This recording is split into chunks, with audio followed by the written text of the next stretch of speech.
Hey guys, what's up? Carter here.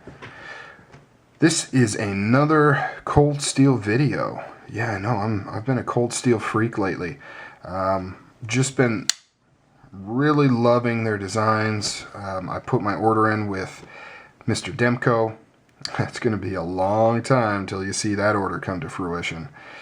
His backlog is, well, I've heard a few things. I've heard that his contract with Cold Steel limits him to something like 30 knives a year that use the triad lock.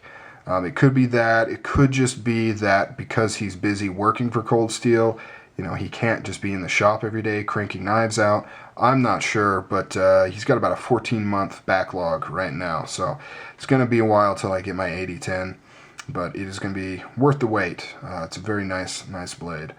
This actually isn't that far off from one of his customs, except for a few eccentric features, particularly back here. But the overall blade shape and kind of style of this does kind of harken to his 8010 design. Really liking this. It's been in my pocket today.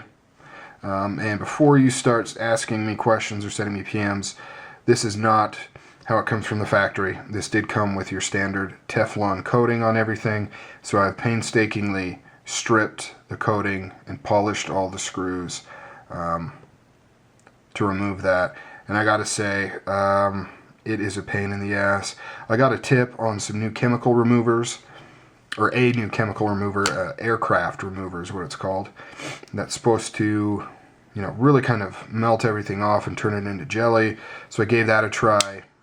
It didn't work all that well. It softened it. It definitely made it easier, but I still ended up using a razor blade on the blade and the lock bar and the pocket clip, and it kind of scratched up the pocket clip, so I had to take a Dremel to it, polish it, then hand sand it. I used the Dremel to polish all of the screws and the pivot and things like that. Oh, the aircraft stripper did take the thumb disc, or yeah, I guess it's not really a disc, but it's a thumb plate. It did take that, the paint off of that really well, so yeah. Also tried it on the backspacer slash pommel tool, glass breaker, skull crusher, whatever you want to call it, and as you can see, it did nothing, which is because this is actually anodized aluminum right here, so this is not paint. It's anodized, hard anodized. Very cool that they did that, because I love anodized aluminum. It's just, you know, hard anodization is just such a nice finish. Very durable. I mean, you can see there's a few scuffs right here from where I was trying to see if I could scrape it off. Probably should have done that on the interior piece, but it held up very well. Very nice. Anyways, enough about the finish on there. Let's talk specs, or at least blade length. So about 3.5-inch blade. Overall length is 9 inches. And that's probably going to be one of the biggest arguments with this knife, is the blade to handle ratio is quite a bit off, and it's mainly due to this piece right here. And I'll just say it right now, you know, with this knife, the one thing that I don't really care for is this glass breaker pommel tool thing right here. I would prefer it to be gone. I think the knife would just look so much better without that there, but at the very least I wish it was reduced. You know, bring this in a little bit more and get rid of this funky thing hanging out here. I guess you could use that kind of as a pry bar, although it's not quite slim enough to really get under too much, but you might be able to use that slightly as a pry bar.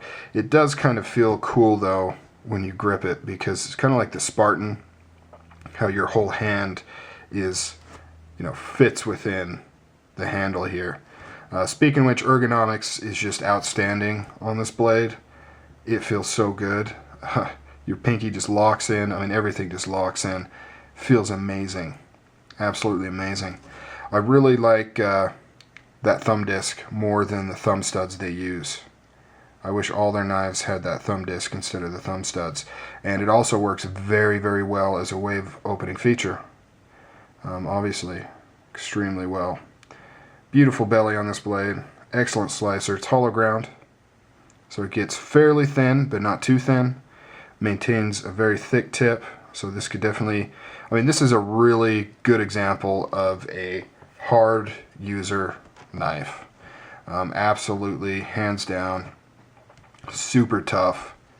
Triad lock, tried and trued. I've tested it. Tons of other people have tested it. Extremely strong, extremely strong. And as long as you keep it clean, you know, it'll lock up rock solid on you each and every time. Wonderful knife. The weight on this is very, very low for the size of this thing. Very low. There's no liners, no nested liners in here, and you absolutely do not need them. This thick G10 mixed with the fact that you have this backspacer, if you can kind of see in there, I mean, it cuts across like right here. It's huge. It's a big slab of aluminum. So there's not a whole lot of, I mean, just if you imagine how much G10 is not being supported by something, it's really just like this portion right here. So there's no way you're going to get any flex out of this. You can see how thick that G10 is, those scales there. So just a great, great design. And furthermore, there's a lot holding this thing together. You've got pins holding it to this steel lock bar, as well as the triad lock pin right there.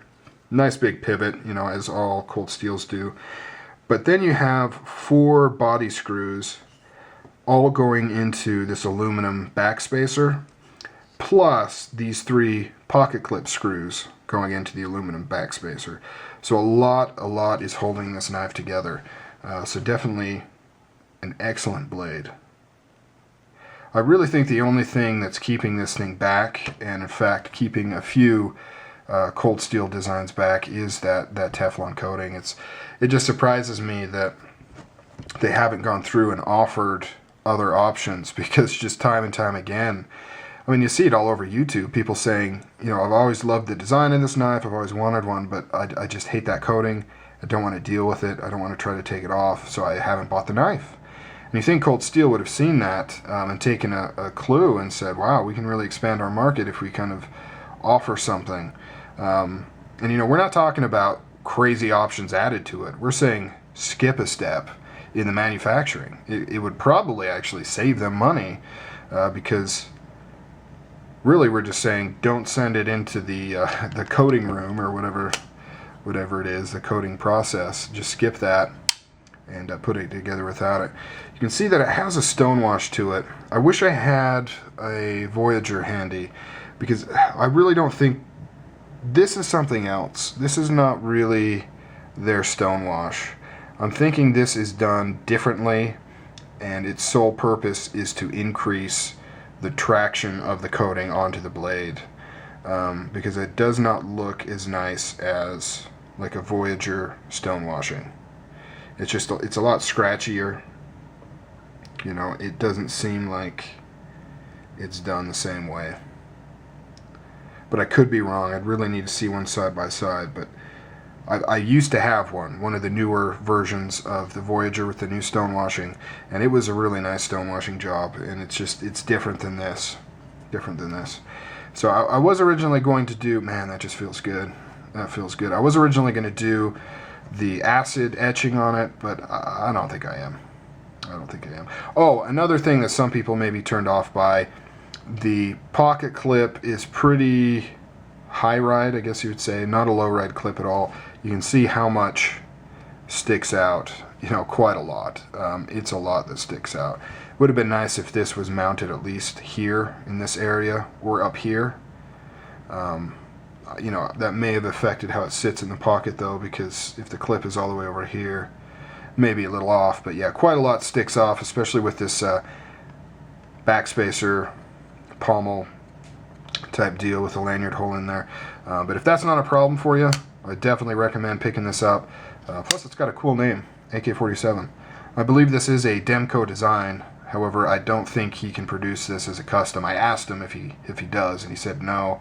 My guess would be that he's probably got an agreement with Cold Steel where any design he comes up with for them, he cannot produce on his own. So I'd imagine the 8010 was his own design he had before he hooked up with Cold Steel, and then they said, well, can we do our version of that? And there's the American Lawman. Alright guys, so that's that. Just a quick look, or long look, at the AK-47. Later.